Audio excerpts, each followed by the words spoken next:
All right. So we're here today with some Princess Anne High School teachers discussing best practices for grading and assessment. This year here at PA, we've been working on grading guidelines, and some of the things that we've talked about are redos, retakes, zeros, and late work.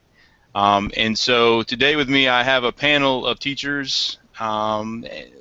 Like to introduce a couple of our panel members. We have Monica Lang, math teacher, Christina Burney, social studies teacher. We also have Cindy Edwards, who's a math teacher, and Jamie LaCava Owen, who is our gifted teacher. We have a lot of different years of experience here. Monica, we'll start with you. 22 years as a math teacher and also a PA alum. Talk to me a little bit, if you will, about how this year has gone as far as the shifts in the grading practices that you've seen. Well, I think grades should communicate exactly what skills students have mastered and what specific skills that require remediation. And prior to thinking of the new grading policies, maybe in Synergy you would say, okay, a student would have a B on a unit test, but that really didn't communicate the breakdown of the skills for the unit. There's still questions. What do they know well? What do they need to work on? What skills do they need remediation in? But that was the test. It was final. It was, we're done with that unit, we move on to the next one. But our PLC said, that was our question, our PLC, which was on with Cindy and some other teachers. And we said, how do we let our grades and our gradebook communicate exactly what the kids know and what they don't know? And so we together took the initiative to write specific skills. We get together at the beginning of each unit, we write the specific skills in a nutshell. What do we want the students to be able to do? And then we grade our tests using those skills and record them in the grade book. So in the grade book, it lists each skill and their level of mastery for each skill. And no longer do we have students know exactly what they need to work on. They don't have to come to us and say, how do I improve? Parents don't have to email you and say, what do they need to work on? It's right there. If the unit is systems of equations, it'll say they didn't do well on graphing lines or whatever it is. So it communicates the knowledge for all the stakeholders that are viewing that students' grades and Synergy. Excellent. So it sounds like really what you're providing is a little bit more prescriptive feedback, if you will, giving that student just exactly what it is they need to work on. Excellent. So we also have with us another math veteran teacher, 30 years, Ms. Cindy Edwards.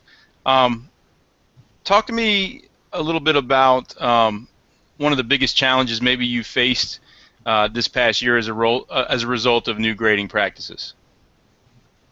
Well, you know, there's times that you're working on a current unit and say you're like me, you have 3 preps, 3 different levels that you teach.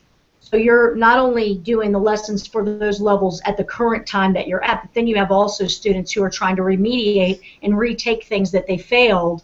So you're trying to, so not only are you trying to make up tests for 3 upcoming tests, but you're also making up retakes for other things. It can be overwhelming at times. When we broke it down to the skills, like Monica was just talking about, I find that like for the last retake, I'm not getting a ton of kids doing it, but they'll say, well, we'll look at it and it'll be only skill set A that you really struggled with, and so they want to retake skill set A. Well, that made it easy for me. I only had to make up maybe 10 questions instead of a whole test. So I'm finding that breaking it down by the skill set really does help for retakes. And I haven't done quiz retakes because I made them formative, and I actually dropped 1 to 2 quizzes every unit, so they knew that wouldn't affect their grade. And I even tell them, if you know, sometimes I'll actually replace quiz grades as well with tests. So I wanted the quizzes to be, I give a lot of quizzes, like almost every single day, because I want them to know right away I do and do not know this material.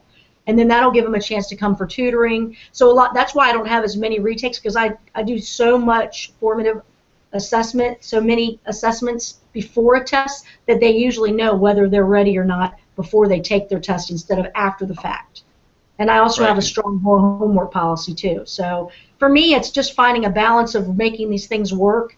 But I think I've pretty much gotten to the rhythm at this point. Yeah, I really like your idea about the quizzes. You know, it really captures the spirit of assessing the student where they are now, as opposed to averaging all of their mistakes and then putting it towards the end Right. for a final grade. So I like that you capture that learning there, which is the process. I mean, obviously, when they enter your class, they don't know everything there is to know about the subject, and the hope is that by the end they're at a different place, and that's really where you want to focus on what their Right. success rate is. Awesome. So we also have a social studies teacher, Christina Burney, with us. Miss Burney, also a PA alum. Talk to us a little bit, if you will, about some strategies maybe you found to be successful when you're implementing the new grading policy. For me, the adjustment to the new grading policy was actually pretty easy because of changes I've made in my own practices leading up to it. Teaching an AP course, psychology especially, which is really more of an elective. Kids are really choosing to be there, but for a lot of them, it's their first AP course or their first exposure to psychology. So I've always kind of had a policy of accepting late work.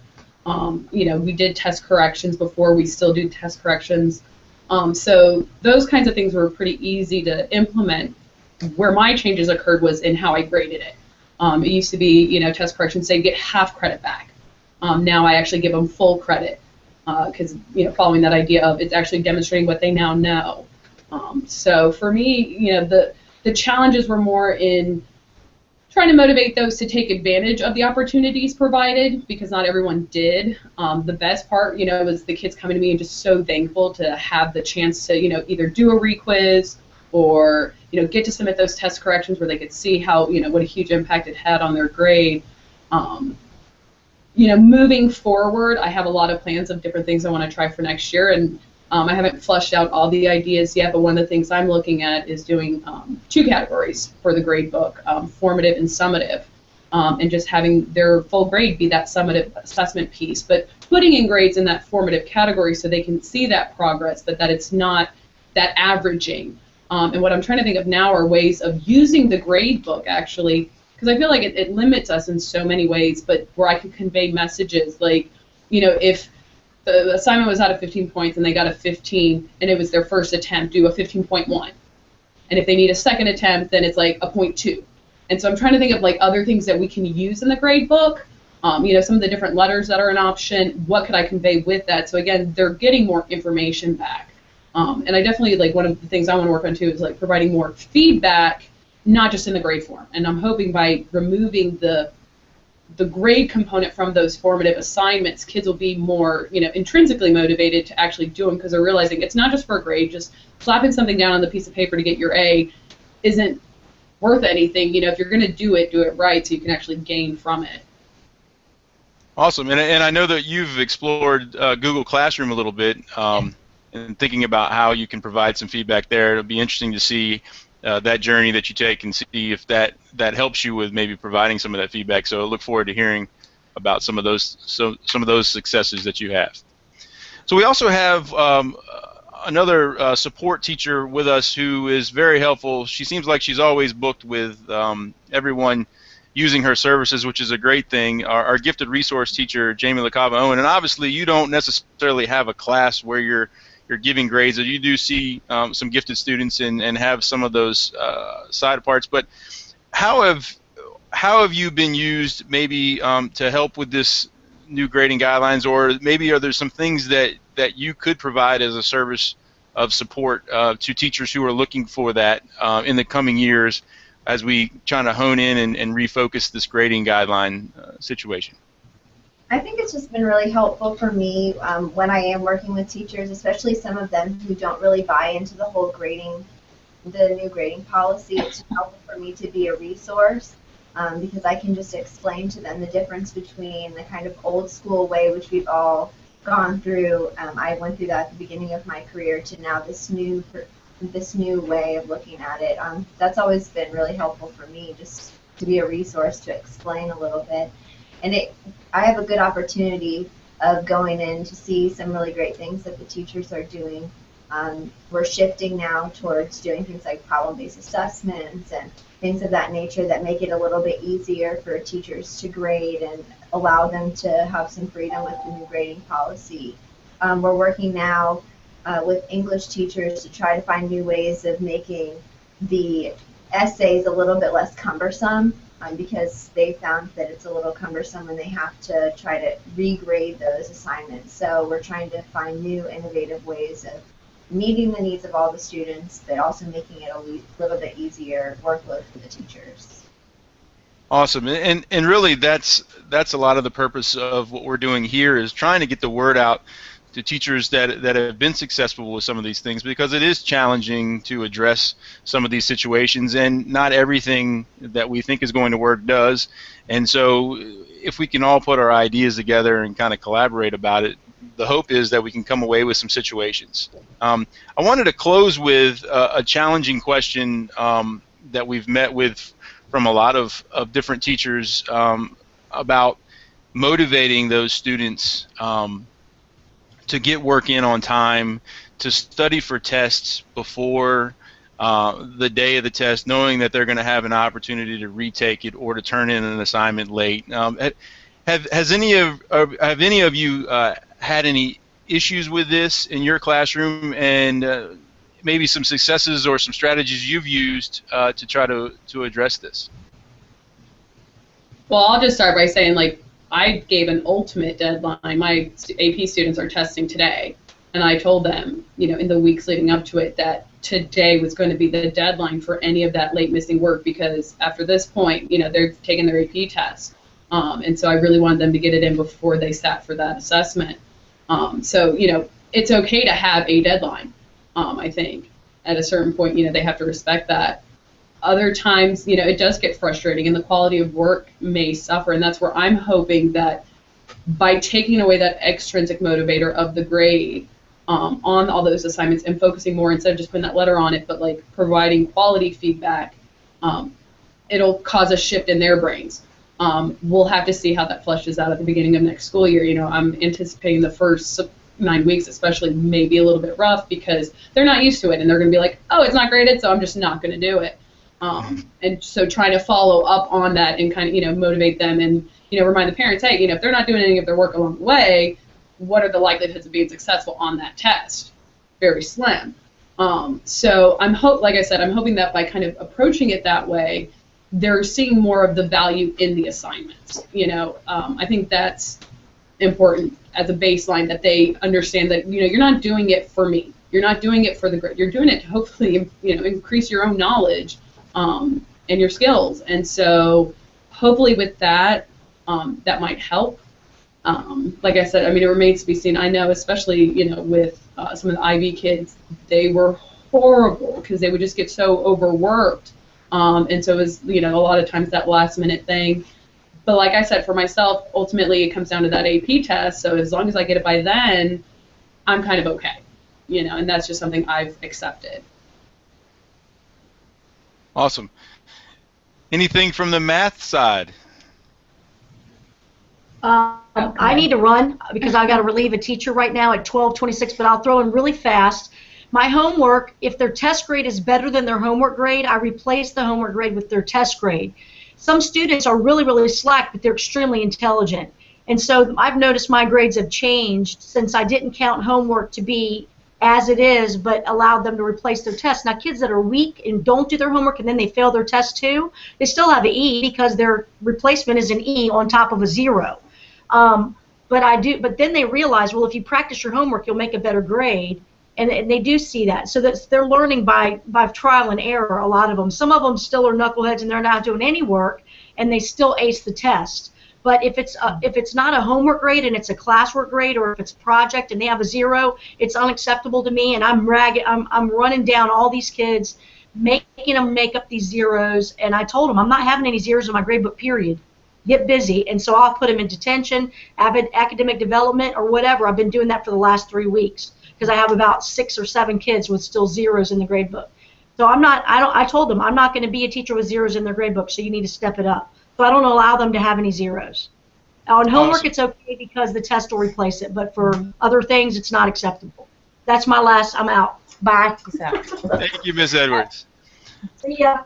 and I'll just add that in the course of the unit, there's a couple skills throughout the year. Like one is factoring, and every math teacher would agree how essential factoring is. So the unit that is the skill, one of the skills for that unit. I let them take the quiz every morning, a new quiz, a 5-question quiz on factoring, until they mastered the skill.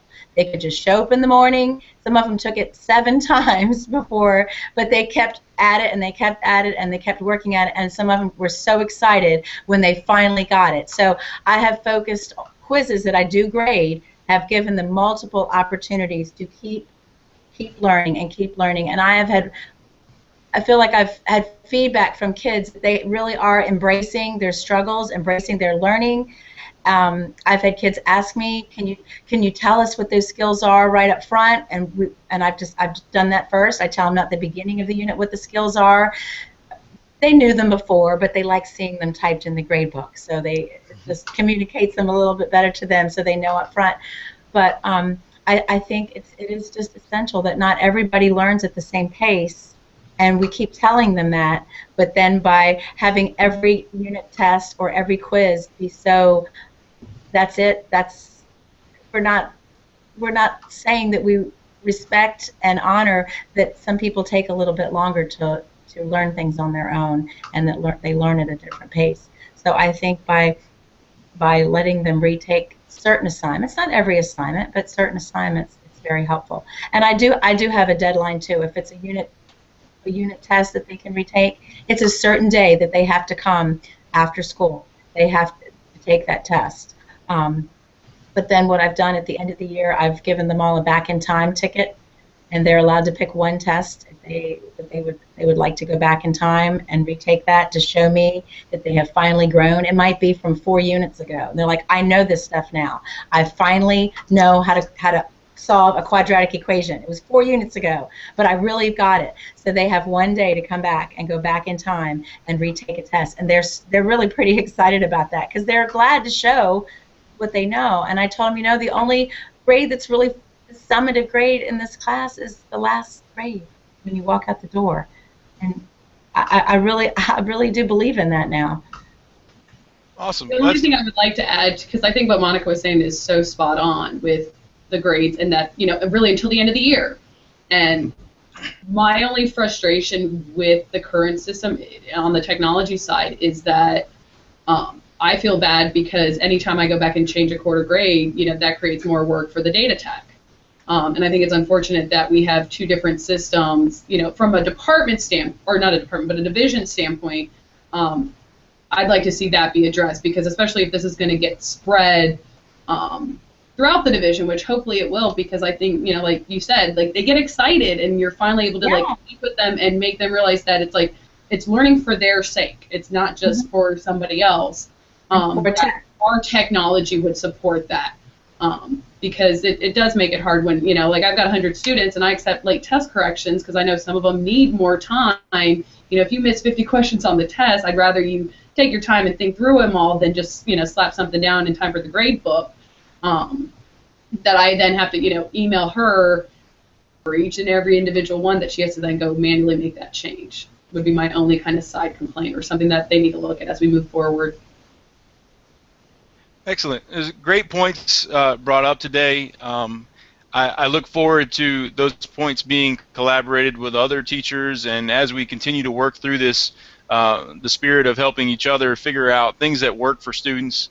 It's obvious that is at the center of this policy and the center of your work as you've made it. And so I appreciate you sharing your ideas with us today, and I'd like to thank our panel, and we will see you next time. Thanks.